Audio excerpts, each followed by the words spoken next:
এখন আবার কে ফোন দিল? আমার বন্ধু ফোন দিয়েছে। হ্যালো বন্ধু, বল।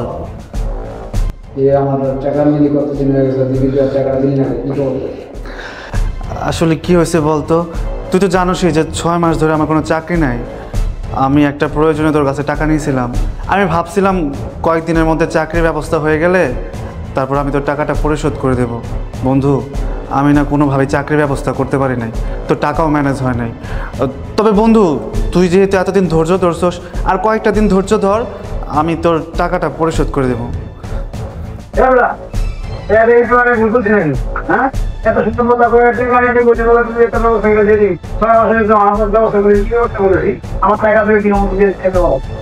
বন্ধু প্লিজ, তুই রাগ করিস না।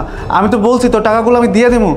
দেখ ভাই, তুই তো এই কয়েকদিন ধৈর্য ধরছস, আর কয়েকদিন ধৈর্য ধর, আমি তোর টাকাগুলো দিয়ে দেবো। আমি বুঝতে পারতেছি যে তোর টাকাগুলো প্রয়োজন। ভাই তুই প্লিজ রাগারাগি কিছু করিস না। তুই তো আমার ব্যাপারটা একটু বোঝ। 6 মাস ধরে আমার চাকরি নাই, আমারও তো সমস্যা চলতেছে। ভাই আমি তোর টাকাটা দিয়ে দিম, তুই টেনশন করিস না।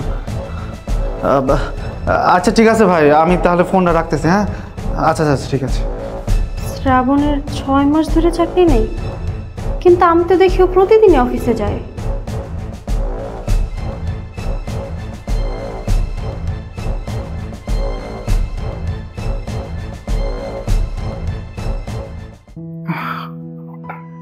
আরে ভাবি, তুমি? তোমাকে তোমার ভাইয়া ডাকছে। কি বলছো? ভাইয়া ডাকছে? কিন্তু কেন, কোনো দরকার? হ্যাঁ, বলছে এখনই দেখা করতে। ও আচ্ছা আচ্ছা ঠিক আছে, তাহলে তুমি যাও, আমি আসতেছি। ঠিক আছে, এখনই আসো। আচ্ছা আচ্ছা। হ্যাঁ বলো। কই যেতেছি? ভাবি আসছিল, বললো ভাইয়া নাকি ডাকতেছে, তাই ভাইয়াদের ফ্ল্যাটে যাচ্ছি। কোথাও যেতে পারবে না। আমি যখনই ভাইয়ের সাথে কথা বলতে যাই, ভাবির সাথে কথা বলতে যাই, তখনই তুমি আমার সাথে এরকম করো। এরকম ব্যবহার কেন করো তুমি? আমি বুঝলাম না, তুমি এত সারাক্ষণ ভাই ভাই ভাবি ভাবি করো কেন? হ্যাঁ, তোমার ভাই তো তোমার কথা বলে না। আমি আর কই ভাই ভাই ভাবি ভাবি করতে পারি? আমি বিয়ে করার পরে থেকে তো 2 ভাই এক বাড়িতে থাকা সত্ত্বেও মনে হয় যেন কত বছর পর পর 2 ভাইয়ের দেখা হয়।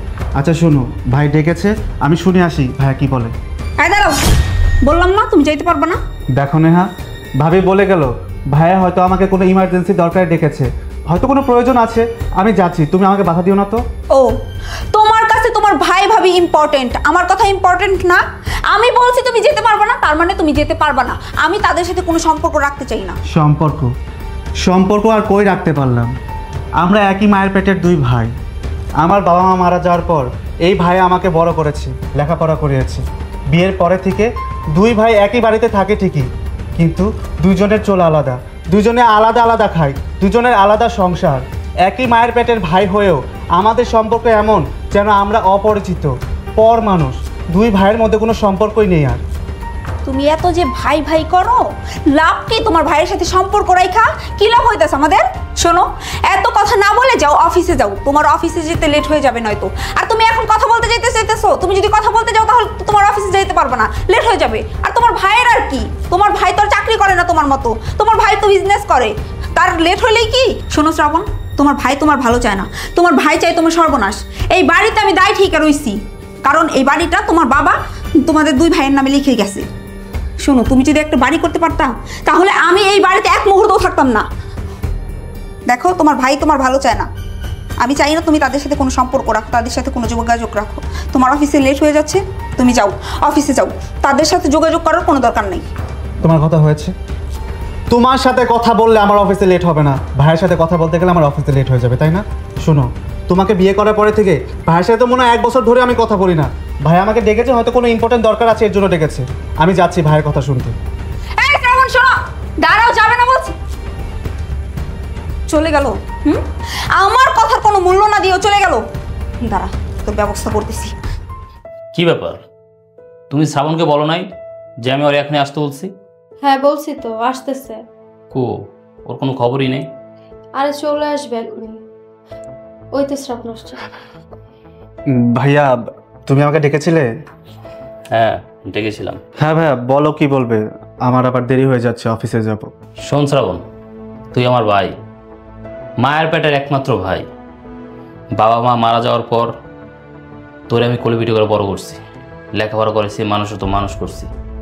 কিন্তু আজকে তোরে দেখে আমার মনে হইতেছে যে দুই ভাই কতদিন পর তোর দেখা হলো, অথচ এক বাড়িতে থাকি, একই ছাদের নিচেই থাকি। আসলে ভাইয়া পরিস্থিতিটা এরকম হয়ে গেছে। আমি বিয়ে করেছি, আমার সংসার হয়েছে, তুমিও বিয়ে করেছো, তোমার সংসার হয়েছে। আচ্ছা যাক, এসব কথা বাদ দাও, কিসের জন্য ডেকেছো সেটা বলো। শ্রাবণ, নে টাকাটা রাখ। টাকা? কিসে টাকা দিচ্ছ তুমি? আমি তো তোমার কাছে কোনো টাকা চাইনি। তোর চাইতে হবে কেন?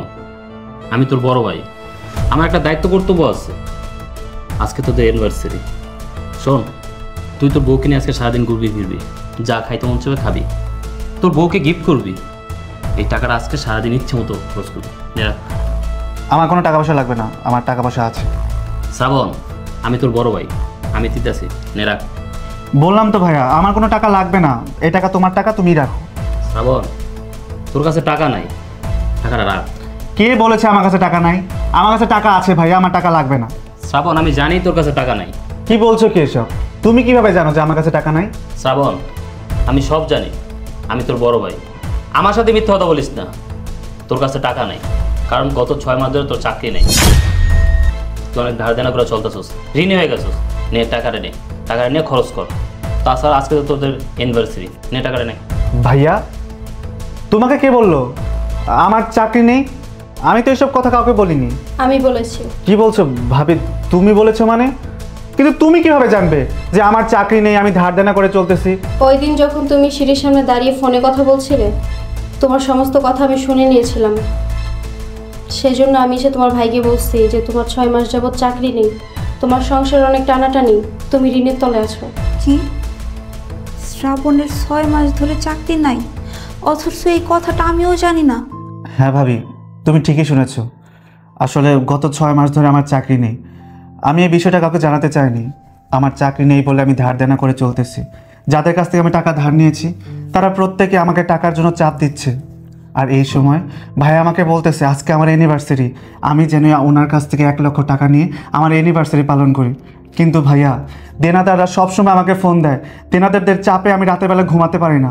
ওদের বিরক্তের কারণে আমি আমার ফোনটা পর্যন্ত বন্ধ করে রাখি, কারণ নেহা যদি কোনোভাবে জানতে পারে তার অনেক বড় ঝামেলা হয়ে যাবে। ভাইয়া, আমার মনে কোনো শান্তি নেই, আমার চাকরি নেই, আর দেনাদাররা টাকার জন্য চাপ দেয়।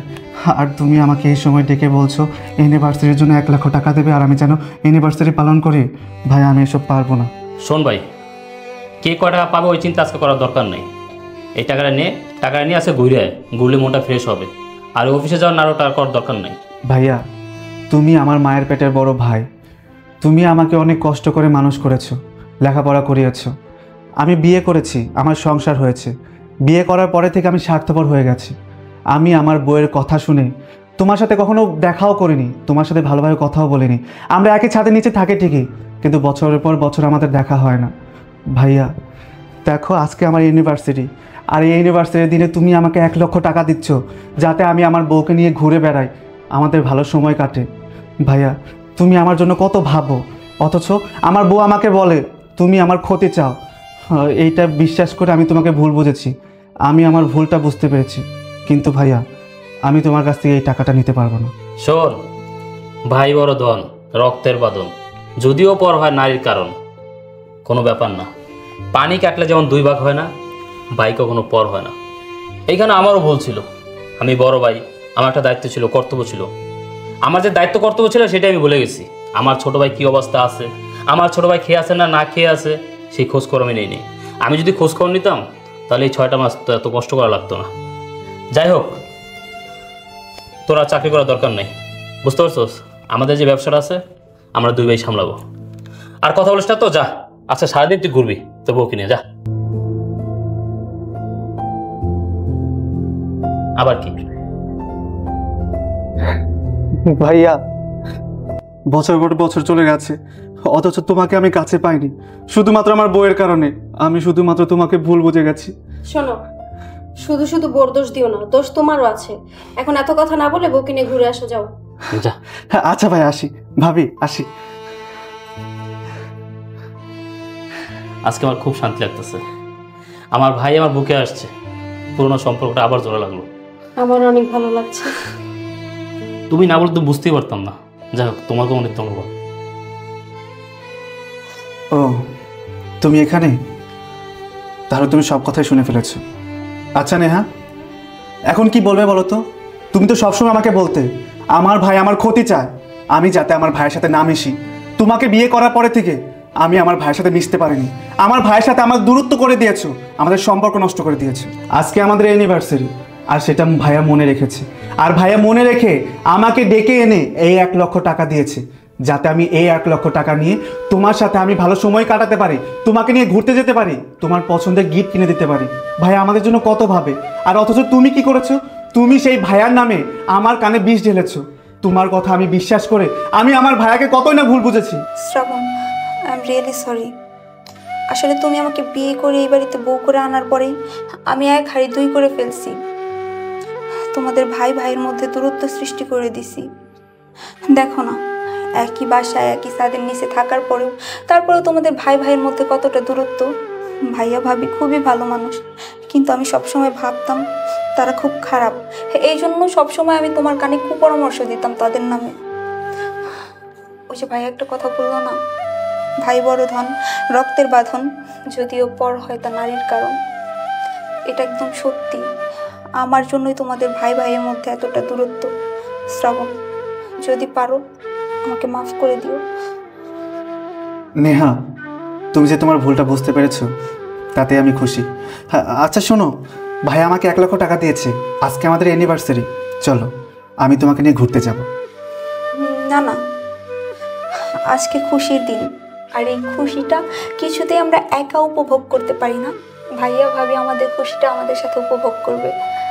হ্যাঁ ঠিক বলেছো, খুব ভালো আইডিয়া। চলো ভাইয়া ভাবিকে তুমিই বলবে। ঠিক আছে, আমিই বলবো, চলো। চল।